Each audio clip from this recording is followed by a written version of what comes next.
कभी सोचा है कि रात को जो हम फिटनेस बैंड पहनकर सोते हैं वो हमारे बारे में असल में क्या-क्या जानता है? आज हम एक ऐसी ही टेक्नोलॉजी यानी स्लीप ट्रैकर्स और स्मार्ट बैंड्स के बारे में बात कर रहे हैं जो काफ़ी आम हो गई है। हमारा मकसद बिल्कुल साफ है, किसी को डराना नहीं, बल्कि जानकारी देकर हमें सतर्क, शांत और सुरक्षित रहने में मदद करना। ये लाइन ना एक बहुत जरूरी बात कहती है। मतलब एक तरफ तो ये डिवाइस हमारी नींद सुधारने का वादा करते हैं, पर दूसरी तरफ हमारा पर्सनल डेटा, वो शायद पर्दे के पीछे हमसे ज्यादा एक्टिव हो और कंपनियां उसका इस्तेमाल कर रही हों। तो चलिए इसे ठीक से समझने के लिए हम 4 हिस्सों में बांट करेंगे। सबसे पहले, आपका ट्रैकर आपके बारे में सीखता क्या क्या है। फिर ये सारा डेटा आखिर जाता कहाँ है। इसके बाद ये जानना जरूरी क्यों है। और हाँ, सबसे जरूरी कि हम अपनी प्राइवेसी को कैसे बचा सकते हैं। तो चलिए पहले हिस्से से शुरू करते हैं। जब हम सो रहे होते हैं तब ये छोटे से डिवाइस हमारे बारे में कितनी पर्सनल जानकारी चुपचाप इकट्ठा कर रहे होते हैं, आइए देखते हैं। ये डिवाइस सिर्फ ये नहीं देखते कि हम कितने घंटे सोए हैं। नहीं, ये उससे कहीं ज्यादा गहराई में जाते हैं। ये हमारी नींद की क्वालिटी को देखते हैं, हमारी डीप और लाइट स्लीप साइकिल को ट्रैक करते हैं। सोते वक्त हमारी हार्ट रेट कैसी थी, खून में ऑक्सीजन लेवल कितना था, ये सब कुछ। और ये सारी जानकारी मिलकर हमारी सेहत की एक बहुत ही डिटेल्ड प्रोफाइल बना देती है। ठीक है, तो अब हमें पता है कि ये क्या क्या जानकारी इकट्ठा कर रहे हैं, पर अगला सवाल है कि ये सारा डेटा जाता कहाँ है। चलिए आपकी कलाई से वेब तक का इसका सफर देखते हैं। तो देखिए, आपके डेटा का सफर आमतौर पर 4 स्टेप्स में होता है। सबसे पहले डेटा आपकी कलाई पर डिवाइस में इकट्ठा होता है। फिर ये आपके फ़ोन के ऐप के साथ सिंक हो जाता है। इसके बाद इसे कंपनी के क्लाउड सर्वर पे भेज दिया जाता है। और यहीं से बात थोड़ी सीरियस हो जाती है, क्योंकि अक्सर इस डेटा को तीसरे पक्षों के साथ शेयर किया जाता है, जैसे एडवर्टाइजर्स या फिर डेटा ब्रोकर्स, यानी वो कंपनियां जिनका काम ही है लोगों की पर्सनल जानकारी खरीदना और बेचना। और ये कोई कोरी कल्पना नहीं है, ये असल में होता है।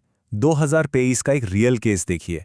एशिया में एक बहुत पॉपुलर स्लीप ऐप यूजर्स का सेंसिटिव डेटा, मतलब उनकी नींद और हार्ट रेट का डेटा, थर्ड पार्टीज को भेज रहा था। और सबसे अजीब बात यह थी कि ये उन यूजर्स के साथ भी हो रहा था जिन्होंने उस ऐप पर अकाउंट तक नहीं बनाया था। उनको इस बारे में कोई साफ जानकारी भी नहीं दी गई थी और अपना डेटा हटाने का भी कोई सीधा तरीका नहीं था।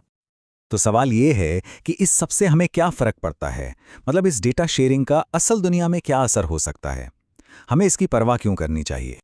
चलिए कुछ सीधे सीधे उदाहरण देखते हैं।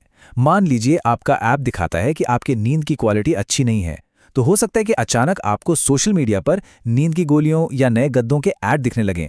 इससे भी ज्यादा चिंता की बात यह है कि इंश्योरेंस कंपनियां आपके हेल्थ पैटर्न को देखकर आपके हेल्थ रिस्क का अंदाजा लगा सकती हैं, जिससे हो सकता है आपके प्रीमियम पर भी असर पड़े। और हाँ, डेटा लीक का खतरा तो हमेशा ही रहता है, जो आपकी सबसे पर्सनल हेल्थ जानकारी को हैकर्स तक पहुंचा सकता है। तो अब हम इन खतरों को समझ चुके हैं। चलिए अब सबसे जरूरी हिस्से पर आते हैं कि हम अपनी प्राइवेसी को बचाने के लिए कर क्या सकते हैं। अच्छी बात यह है कि कुछ बहुत आसान और प्रैक्टिकल स्टेप्स हैं जो हम सब ले सकते हैं। सबसे पहली चीज, ऐसे ट्रैकर्स इस्तेमाल करने की कोशिश करें जिनमें ऑफलाइन मोड हो, ताकि आपका डेटा क्लाउड पर भेजा ही ना जाए। दूसरी बात, उन ऐप से हमेशा सावधान रहें जो माइक या लोकेशन जैसी फालतू परमिशन मांगते हैं जिनकी उन्हें जरूरत नहीं है। फेसबुक या गूगल से लॉगिन करने से बचें, क्योंकि ये आपके सारे अकाउंट्स को एक साथ जोड़ देता है। और हाँ, ये शायद सबसे जरूरी है, हमेशा प्राइवेसी पॉलिसी को एक नज़र जरूर देखें। और आखिर में, अगर आप किसी ऐप को इस्तेमाल करना बंद कर दें तो अपना डेटा साफ करें और अकाउंट को डिलीट कर दें। और इन सब का निचोड़ एक ही है, हमेशा रुकें, सोचें और ये जरूर चेक करें कि कोई ऐप आपकी डेटा के साथ क्या कर रहा है। हमारी नींद हमारी अपनी सेहत के लिए है, कंपनियों के लिए प्रोडक्ट बनने के लिए नहीं।